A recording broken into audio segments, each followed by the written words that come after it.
क्या ही दिख रहा है, जैसे कि एकदम धूल आ गई हो।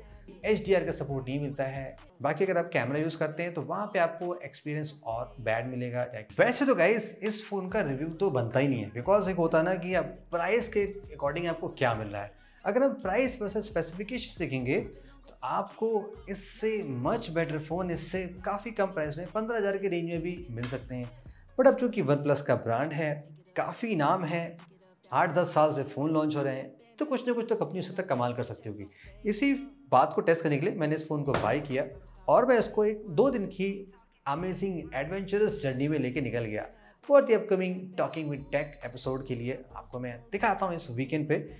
सारी चीज़ें हमने टेस्ट की जो हम करते हैं फ़ोन में ऑन दी जर्नी। लाइक आप फोटोज़ लेते हैं, गेम खेलते हैं, नेटफ्लिक्स से मूवीज़ देखते हैं, यूट्यूब करते हैं, व्हाट्सएप, फेसबुक, जितनी तरह की चीज़ हो सकती है हमने सारी ट्राई की जस्ट टू फाइंड आउट क्या ये phone amongst the worst phones of 2023 category में आ सकता है 20,000 की प्राइस रेंज में। Let's find out. आपको सारी बातें बताता हूँ in this full review. Super quick unboxing. आपको सारी चीज़ें बॉक्स में मिलती हैं। Case, pre applied screen protector, कुछ extra cards, sticker, of course charger, cable and this sim tool kit. Let's start with the design. Of course इस phone का design 2024 के ही ट्रेंड पे है। ऑलमोस्ट सारे बजट फ़ोन जो आप 20,000 के रेंज तक में लेंगे वो ऑफ कोर्स आपको फ्लैट बॉक्सी पैटर्न मिलेंगे। यस, कुछ फ़ोन्स आते हैं जैसे कि लावा का आई बिलीव करवाया था जो आपको 20,000 में कर्व डिस्प्ले दे सकता है, बट इवेंचुअली सारे फ़ोन ऐसे ही हैं। अब कलर की बात कर लें, 3 कलर में आया था लेकिन लॉन्च में आपको भी 2 ही कलर मिला है, जो एक ब्यूटीफुल सा आई बिलीव पीच कलर। मैं वो लेना चाह रहा था बट मैं बाय नहीं कर पाया। ये भी एक बैड मार्केटिंग होती है कि अच्छा कलर आप बात नहीं रखो। ऑन द एसेंशियल में आपको यस ऑफ कोर्स यहाँ पे हेडफोन जैक मिल रहा है, गुड पार्ट। SD कार्ड लगाने का भी ऑप्शन मिलता है, ड्यूअल 5G सिम भी लगा सकते हैं, ये भी कूल पार्ट है। टॉप में आपको स्पीकर मिलता है, IR ब्लास्टर नहीं मिल रहा है जो आजकल बजट फोन्स में ट्रेंड चल रहा है, वो यहाँ पे मिसिंग है। इन डिस्प्ले मिलता है जिसकी अनलॉकिंग स्पीड ठीक है, नॉट बैड। बाकी पावर बटन, वॉल्यूम बटन है। जनरली वन प्लस में देखो ये चीज़ें अलग अलग होती हैं बट यहाँ पे ये चीज़ें एक साथ में दी गई हैं। तो फ़ोन स्लाइटली बल्कि फील हो सकता है अगर आप फीमेल हैं, स्मॉल हैंड्स, अगर आपके हैंड्स बिग हैं तब तो आपके लिए कंफर्टेबल। जैसे मेरे लिए कोई इशूज़ नहीं हुई इस फ़ोन को होल्ड करने में। स्पेक्स वाइज देखो वैसे तो डिस्प्ले ठीक लगेगा आपको, ब्राइटनेस काफ़ी अच्छी है। Just to tell you, same nits के ब्राइटनेस का फ़ोन आप 15,000 के रियलमी वीवो में पा सकते हैं। यहाँ पे वही चीज़ आपको 20,000 में दी जा रही है। 120 हर्ट्ज का रिफ्रेश रेट दिया गया है, 60 या 120 पर लगा सकते हैं। ऐप स्पेसिफिक रिफ्रेश रेट का ऑप्शन भी दिया गया है, यानी कि आप किसी भी ऐप को चाहे 60 120 में चेंज कर सकते हैं, वो ऑप्शन दिया गया है। ऑन दी डाउन साइड में यहाँ पे कोई भी HDR का सपोर्ट नहीं मिलता है। ये चीज़ मैंने आपको फर्स्ट अनबॉक्सिंग बताई थी इंडिया में, जब रियल रेडमी का नोट 11 प्रो प्लस आया था ना, तो मैंने आपको दिखाया था कि सारी प्रॉब्लम वही थी बिकॉज CPU में लिमिटेशन है, तो यहाँ पे भी लिमिटेशन मिलती है। देखो वैसे देखा जाए तो डिस्प्ले ब्राइट है। मैंने इसको नेटफ्लिक्स में काफ़ी मूवीज़ देखी, कम से कम 2 मूवी तो मैंने निपटा दी आते जाते, तो कंटेंट आप आसानी से देख सकते हैं। ब्राइटनेस अच्छी है, इंडोर आउटडोर कहीं भी देखेंगे आपको दिक्कत नहीं होने वाली है। HDR का सपोर्ट तो है ही नहीं दूर दूर तक, तो कंटेंट आपको उतने बढ़िया विजुअली फील नहीं होंगे। वही सेम चीज़ अगर आप देखते हैं किसी अदर फोन्स में, जैसे कि जिसमें HDR मिलता है, लाइक पोको के फोन्स में या रेडमी के फोन्स में, रियलमी में, तो वो आपको और बेटर एक्सपीरियंस दे सकता है। परफॉर्मेंस पे आने से पहले मैं आपको एक पर्सनल एक्सपीरियंस शेयर करता हूँ। लाइक अगर आप ये फ़ोन देखेंगे, ये Nokia XR20 around 3 years ago ही आया था। मेरे घर में ये 3 साल से लगातार चल रहा है। आप देख सकते हो एक्टिवली यहाँ पे आपको सिम और सारी चीज़ें दिखाई पड़ेंगी। इसमें भी खास बात ये थी कि 42,000 में यहाँ पे स्नैपड्रैगन 695 मिलता है। तो इसकी प्रोज एंड कॉन्स आपने देखे। वैसे तो ये परफॉर्मेंस के लिए देखो ओके है, कुछ भी आप खोलते बंद करते हैं सारी चीज़ें प्रॉपर फटाफट चल जाती हैं। अब ये नोकिया का स्टॉक एंड्रॉइड था। अब यही चीज़ अगर हम वन प्लस के फ़ोन में देखें तो यहाँ पे क्या एक्सपीरियंस मिलेगा। टू माई सरप्राइज, जैसे मेरी उम्मीद थी वैसा लगा नहीं। जैसे कि होता ना कि एक सुपर फ्लूइड एक्सपीरियंस कहते हैं, वो नहीं मिला। फटाफट चीज़ें नहीं खोलनी, थोड़ा सा ना एनिमेशंस का यहाँ पे प्रॉब्लम आपको दिखाई पड़ सकता है। बाकी अगर आप कैमरा यूज़ करते हैं तो वहाँ पे आपको एक्सपीरियंस और बैड मिलेगा। लाइक फोटोज़ लेते हैं तो टाइम लगता है, सेल्फी में स्विच करते हैं थोड़ा सा डिले फील होता है। ये मैं इसलिए कह रहा हूँ डिले, जैसे कि अगर आप 15-16 हज़ार का कोई फ़ोन लेंगे ना आजकल, तो वो आपको इससे मच बेटर परफॉर्मेंस दे सकता है। मैं उस टर्म्स में कह रहा हूँ। 695 के टर्म्स में ये सीरियसली बैड है। गेमिंग की बात करें गाइस, देखो आजकल आप कोई भी फ़ोन ले लोगे 20 के अंदर में, 15 से 20 के रेंज में, सब में आपको 60 FPS तक का सपोर्ट मिल जाता है, जो बहुत अच्छे CPU आते हैं। इस फोन में जस्ट 40 FPS तक का सपोर्ट दिया गया है।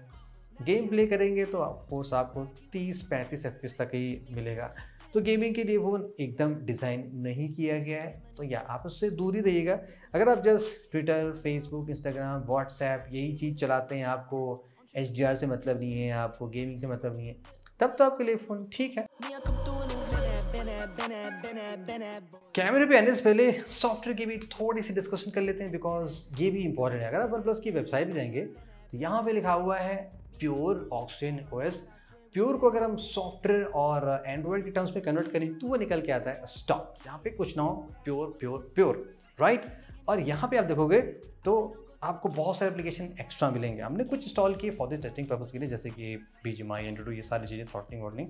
बाकी चीज़ें आपको मिलेंगी पहले से ही, जैसे कि बबल, पॉप्स, कैंडी क्रश और फाइंड डिवाइस जो कोई यूज़ नहीं करता है। फिटबिट का पहले से इंस्टॉल है, गूगल वन, ये तो गूगल एप्लीकेशन हो गया। बाकी वन प्लस स्टोर है, आई होप अपना शॉपिंग वहाँ से नहीं की होगी। और रिलैक्स हो गया, टाइटल मैच, वर्ड कनेक्ट, जेन स्पेस, ऐसे बहुत से एप्लीकेशन एक्स्ट्रा मिलेंगे। थीम स्टोर भी है, हाँ, लेकिन गुड पार्ट ये कि आप इन चीज़ों को चाहे तो ऐसे डिसेबल कर सकते हैं। आपको ऐप इन्फो में आना है और डिसेबल करना है, वो चीज़ गायब हो जाएंगी। तो कुल मिला के ये आपको प्योर तो नहीं है, बिकॉज आपको बहुत चीज़ें मिली हैं। और अगर आप याद करें तो ओप्पो के फ़ोन में आपको एक्जैक्टली सेम स्टफ मिलता है, तो ये क्लियरली ओप्पो है, not the oxygen OS. On the updates में यहाँ पे आपको 2 साल का मेजर अपडेट मिलेगा। एंड्रॉइड 14 से लॉन्च है, 15, 16 तक जाएगा।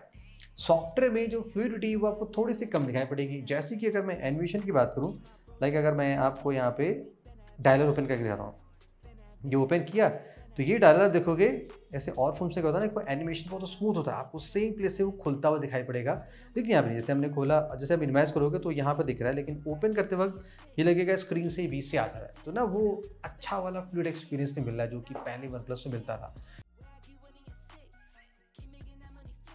नाउ कैमरे में क्या कुछ कमाल है कि नहीं है। यहाँ पे ड्यूअल सेंसर मिलता है, एक LYT है वन प्लस का, बाकी एक 2MP का डेप्थ सेंसर है। डेप्थ की बात हम करते हैं अभी कि कितना डेप्थ कर रहा है। तो मैंने इसको रैंडम शॉट्स काफ़ी लिए। अब आप ट्रैवल कर रहे हो तो जैसे आप यूजुअली शॉट्स लेते हो, मैंने भी इसको शॉट लेने की कोशिश की। जैसे कि कलर्स की बात कर ले तो यहाँ पे मैंने ये नोटिस किया, जो कलर्स आ रहे हैं वो मोस्टली इनकन्सिस्टेंट ज़्यादा हैं। सम टाइम थोड़े से फेडेड लगते हैं, लाइक क्या ही दिख रहा है, जैसे कि एकदम धूल आ गई हो। सम टाइम यहाँ पे सैचुरेटेड शॉट आते हैं, तो मिक्स रिजल्ट आ रहा है। एक कॉमन परफॉर्मेंस नहीं मिल रही है कि ज़्यादातर एरियाज़ में आपको वैसा रिजल्ट देगा। डिटेल्स तो वैसे डिसेंट आते हैं, जो भी फोटोज़ आती हैं, कलर्स यहाँ पे थोड़े चेंज आते हैं। पोर्ट्रेट अगर आप लेते हैं रियर कैमरे से, जो कि यहाँ पे डेप्थ सेंसर दिया गया है, तो पोर्ट्रेट थोड़े से सॉफ्ट टाइप के हैं। बाकी आपको ऐसा लगेगा कि फ़ोटो चिपका दी गई है अलग से। अच्छा ना, AI मैजिक इरेजर वाला हिसाब होता है ना, कि जैसे आपने कॉपी किया यहाँ से वहाँ पेस्ट कर दिया, तो कुछ ऐसा सीन यहाँ पे फील होगा। लो लाइट में क्या है कि फ़ोटोज़ में इनफ डिटेल्स नहीं है, डार्क एरियाज में काफ़ी नॉइजी रहते हैं। अब चूँकि यहाँ पे कोई ऑप्टिकल लेंस नहीं दिया गया है, ऑफकोर्स इस प्राइस से मिलता भी नहीं है, तो आप जूम करेंगे तो आपको एवरेज क्वालिटी मिलेगी लग रहा है। सेल्फी में क्या है कि थोड़ा सा हेज ज़्यादा है, टेक्सचर उतने बढ़िया है नहीं, और स्किन में डिटेल्स थोड़ी सी मिसिंग भी लग रही है। तो ये तो रही फ़ोटोज़ की सिचुएशन जो हमने ली फ्रंट एंड बैक से। वीडियो कैपेबिलिटी की बात करें तो ये जस्ट मैक्सिमम 1080p की वीडियोज़ बना सकता है। 1080p भी 30fps पे, 60 भी आप नहीं आ सकते, जस्ट 30 बना सकते हैं। 15,000 का फ़ोन आजकल आप लेंगे तो आपको 4K सपोर्ट दे सकता है। अब ऐसा नहीं है कि कोई डील नहीं है, बिग डील होती है गाइस। अगर आप वीडियोस बनाते हो, आपको कम पिक्सल मिलेगा, कम रेजोल्यूशन मिलेगा, तो आप ऑफ कोर्स आप बेकार पाओगे। आपको सारी चीज़ें आजकल 4K चलती हैं, यहाँ पे चीज़ें सुपर मिसिंग है। गुड पार्ट क्या है कि बॉक्स में आपको 80 वाट मिल रहा है, नथिंग एक्साइटिंग। 20,000 में आपको 65, 70, 80 आसानी से मिलने लगता है। लेकिन हाँ, यहाँ पे दिया गया है 5500 मिलियम्स की बैटरी है। अब मैंने उसको 2 तरीके से टेस्ट किया। फर्स्ट, अगर हम डिटेल में बैटरी ड्रेन टेस्ट की बात करें, जो हम ऑलवेज अपने स्टाइल में करते हैं, जिसमें हम फ़ोन को वाईफाई पे रखते हैं, नो 5G में, फुल ब्राइटनेस पे 50% प्लस पे हम वॉल्यूम रखते हैं। तो हमने अपने तरह से स्टाइल से टेस्ट परफॉर्म किया। स्टाइल चेंज करने के बाद ये फ़ोन अराउंड 8 आवर्स 20 मिनट का हमें बैटरी लाइफ देता है। यानी कि अगर आप मैक्स टू मैक्स अगर फ़ोन को बहुत मॉडरेटली यूज़ करते हैं, कंट्रोल इन्वायरमेंट, तो आप 8 घंटे के आसपास का पा सकते हैं। लेकिन रियल लाइफ को टेस्ट करने के लिए मैंने अपने 2 दिन के आपको स्टैट्स दिखा रहा हूँ। मैंने इस फ़ोन को 5G भी यूज़ किया ट्रैवल पर्पज़ के लिए, कि अगर आप जाते हैं तो मुझे 4 घंटे 51 मिनट का मिला, और 5 आवर से ज़्यादा मुझे कभी मिला ही नहीं। यानी कि अगर आप 5G भी चलाएंगे तो इसमें बैटरी बहुत ज़्यादा ड्रेन होती है। चार्जिंग की बात कर लें, इवन तो यहाँ पे गाइस 80 वाट है, लेकिन हमने इसको डेड फ़ोन को कम्प्लीटली 100% चार्ज करने की कोशिश की। लेकिन अगर आप अदर ब्रांड का देखेंगे, जैसे आप ओप्पो का या रियलमी का चार्जर देखते हैं, तो वो सुपर फास्ट चार्ज करते हैं। 80 वाट होने के बावजूद भी ये फ़ोन फुल चार्ज करने में 1 घंटा 16 मिनट लेता है, जो कि थोड़ा ज़्यादा है। इसको 1 घंटे से कम में लेना चाहिए, बट फिर भी काफ़ी टाइम ले रहा है। Stand at mouths to feed, I pray that check flow stay.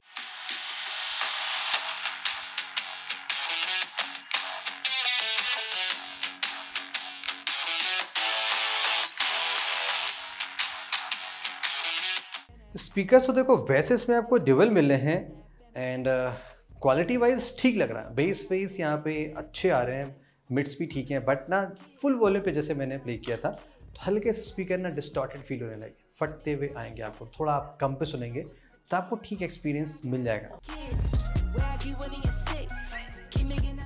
In the summary में क्या ये फ़ोन सीरियसली बाई करने लायक है? I don't think so guys, आपको ये फ़ोन बाई करना चाहिए। इवन अगर आप वन प्लस के ब्रांड पे बाई करना चाहते हैं तो इस प्राइस में आपको वन प्लस नॉट 3 मिल जाएगा, जो कि इससे लाख गुना अच्छा वैल्यू फॉर मनी दे सकता है। डिस्प्ले, परफॉर्मेंस, कैमरा सब में वो इससे मच बेटर है। लुक्स एंड एस्थेटिक भी जाएंगे तो भी आपको इससे much better premium looking phones मिल सकते हैं, बेटर डिस्प्ले के फ़ोन ऑलरेडी मिल सकते हैं, बेटर परफॉर्मेंस, बेटर कैमरा, सब चीज़ें अच्छी मिल सकती हैं। सॉफ्टवेयर में जो वन प्लस था वो भी इसमें नहीं है, इससे आपको सेम एक्सपीरियंस आपको रियलमी, ओप्पो सारे रोम में मिल जाता है। तो यहाँ पे भी कुछ नया नहीं है। आई थिंक यस, आप इस फ़ोन को one of the trash phone मान सकते हैं, वर्स्ट फ़ोन मान सकते हैं 20,000 के प्राइस सेगमेंट में, बिकॉज CPU ने इस फ़ोन को ले भी था। I hope so one plus next year ये CPU नहीं लॉन्च करेगी। ये तो गाइस मेरे थॉट्स थे one plus not C4 light को लेके। इनकेस आपने गलती से बाई कर भी लिया है तो अपना एक्सपीरियंस शेयर कर लीजिएगा। नहीं बाई किया है तो किसी को रिकमेंड मत करिएगा, ना ही बाई करिएगा। ये फ़ोन जस्ट आपको 13-14 मिल जाए तो ही वर्थ है, अदरवाइज़ ये वर्थ नहीं है।